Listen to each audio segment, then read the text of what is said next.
Thank you, Cleveland. Thank you for that kind introduction. A lot of firsts in this election year, and Cleveland mentioned the first African-American Attorney General. But in the rooms where I wake up every day, or that I visit every day, what gets the biggest applause is when my neighbors learn that I'm the first Attorney General ever elected from Prince George's County. Now, I don't get a whole lot of applause in Montgomery County for that. So look, I wasn't raised in privilege, but I've had the privilege to represent our nation, our state, our community, and today serving as the 47th Attorney General of the state of Maryland. This is a real privilege to be able to do this and to do it in partnership with you. I'm going to say thanks to a few people. I got these prepared remarks, which I don't think I'm going to use, although I'll probably glance at them, because I just want to tell you why I'm here.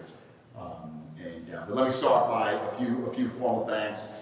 Certainly, Kristen Clark, Assistant U.S. Attorney, Civil Rights. I want to thank you and the partnership that we have with the U.S. Attorney's Office, with Maine Justice. I want to thank them. I want to thank our good friends at the Maryland Commission on Civil Rights, Alvin Gilliard. Thank you very much for your service. And now our new partnership as we, in the Office of the Attorney General, just assumed, become effective October 1st, the authority to investigate and enforce federal and state civil rights laws, and we look forward to doing that in partnership with you. David Engel, nice seeing you again, and thank you for your work at the Maryland Coordination Analysis Center, you and your colleagues, and the various offices of human rights and equity, Howard County, Montgomery, and Prince George's County. Thank you for what you do day in, day out in your counties, in your communities, your participation here today. So like I have a speech, it's got data in it and statistics, which I'm sure you've heard a lot about and you're much more familiar with. I think that the main reason why I'm here today is to really demonstrate that this issue, hate crimes, hate bias incidents, the response to them, the work we need to do to prevent them, is extremely important to the governor. I don't work for the governor, I represent the governor, but we're aligned in our interests and our values. It's important to the Office of the Attorney General. It's important to the members of the General Assembly. And it's important that you understand that we recognize that you are on the front lines doing the hard work. And the Office of the Attorney General, the General Assembly, the governor, we are committed to ensuring that you have the resources, the authorities, the tools, the support to do this very difficult work. And that is work that is addressing a growing concern in communities, not only across Maryland, but across this country. As I travel around the state, and I speak with and listen to different communities in different counties, the number one issue is public safety. And I think that's it. I've been in this business for a quarter century now. Public safety has always been close to the top. Public education is usually always at the top. Somewhere in there, the economy and jobs, but public safety has probably never been higher on the minds of Marylanders and Americans than it is today. But it means different things to different people, right? When you ask someone, well, what are your concerns about safe neighborhoods, safe communities, where you're raising your family, sending your kids to school, it means different things to different people.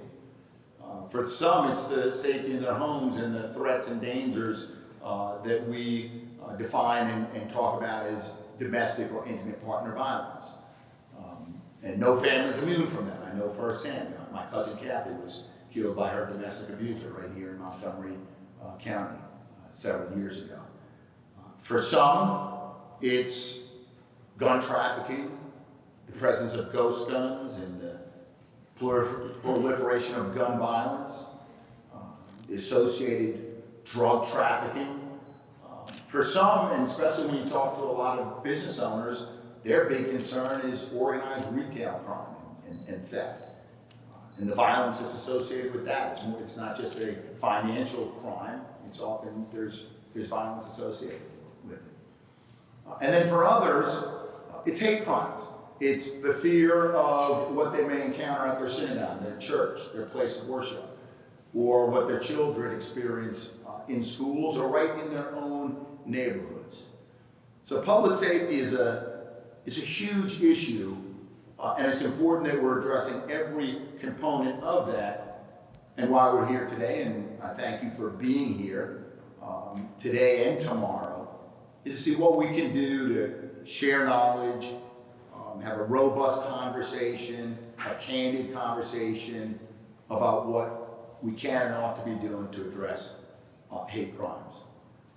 As I looked at the data, which I won't share with you because you know it better than I, it is striking, it's alarming that in some counties in Maryland, they're reporting 0 hate crimes, which, I mean, just statistically speaking, that cannot be accurate, whereas others do a lot better.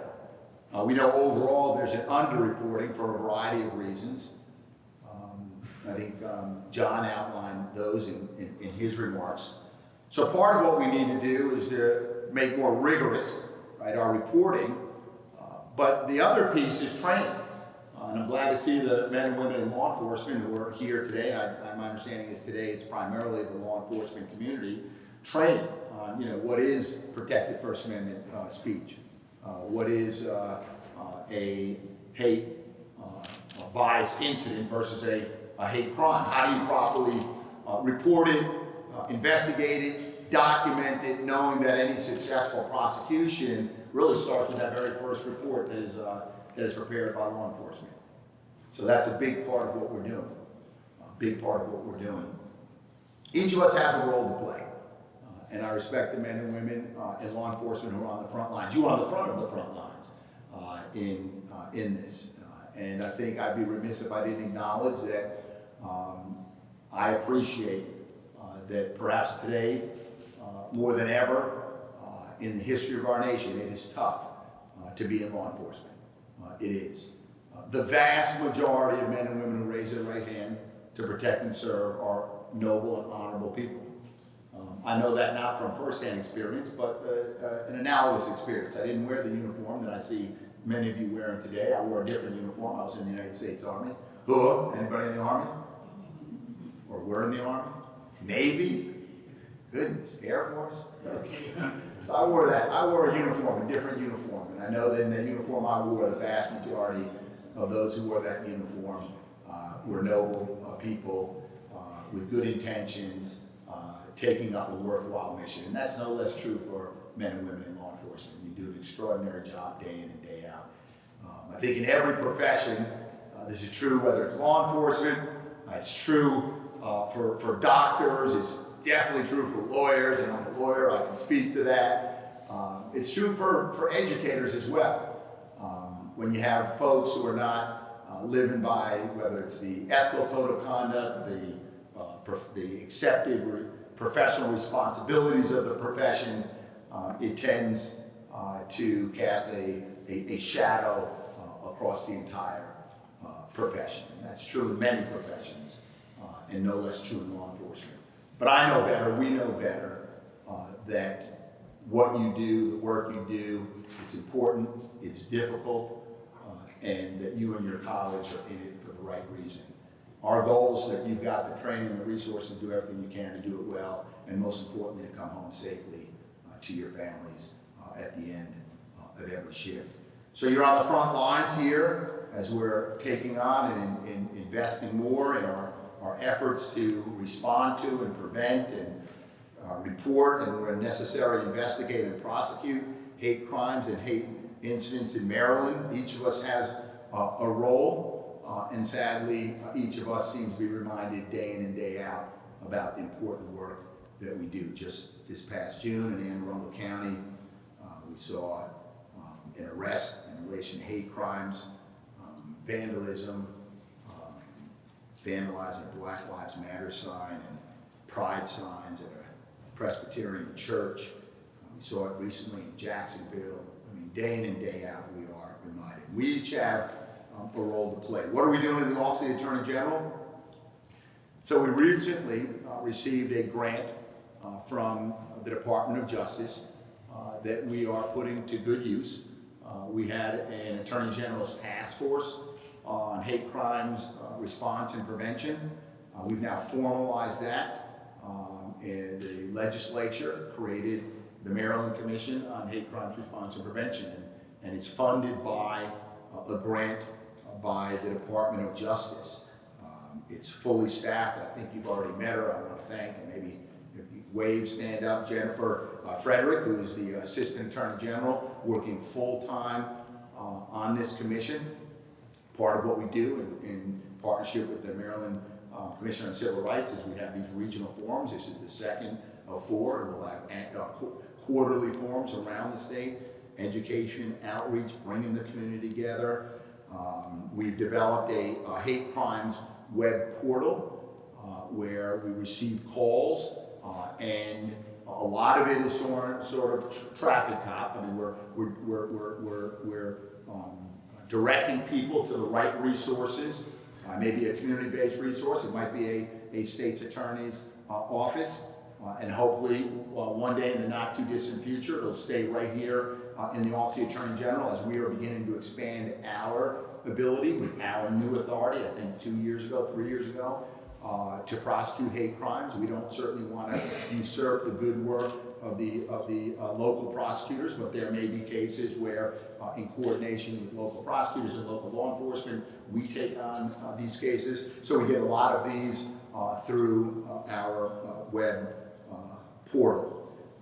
And we also are working with the Maryland State Police and the Maryland Coordination and Analysis Center on some training platforms, hate crimes and bias incident training platforms. Again, I think a lot of what you've been talking about today, and you know better than I, that training is always critical as we improve our tools and awareness and understanding about how to get after problems. So we're working on that as well. So I just wanted to come by and thank each of you for what you're doing in fighting the good fight, in doing your part. I think I would probably close with this note. For this to be effective, I think it's important for each of us to understand and to bring to our work our own lived experience, and that differs from person to person. And I have no doubt that each of us in our own experiences have had stories shared with us, stories of hardship and harm, of tragedy, where sometimes it's hard to believe, only because we haven't lived that experience.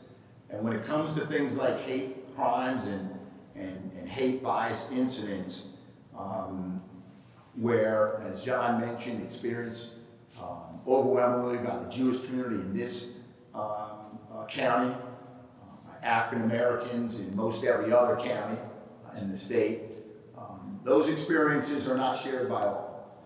And for us to be successful in this work, it starts by believing those who tell their stories. That should be the default. That should be where we start from. You have raised an issue, you have told a story that is tragic, that has an impact on you. It may not involve physical harm or violence, but it is traumatic and tormenting in the words alone. So our work, I think, starts by believing those who share these stories, and then doing the rigorous work of investigating, pursuing, reporting, and bringing to justice those who are perpetrating these types of acts and misdeeds in our community. So thank you very much for the work that you do. My office, the Office of the Attorney General, we will be here with you. We consider ourselves a partner with you. So whatever you need, please don't hesitate to call us. Thank you very much, everybody.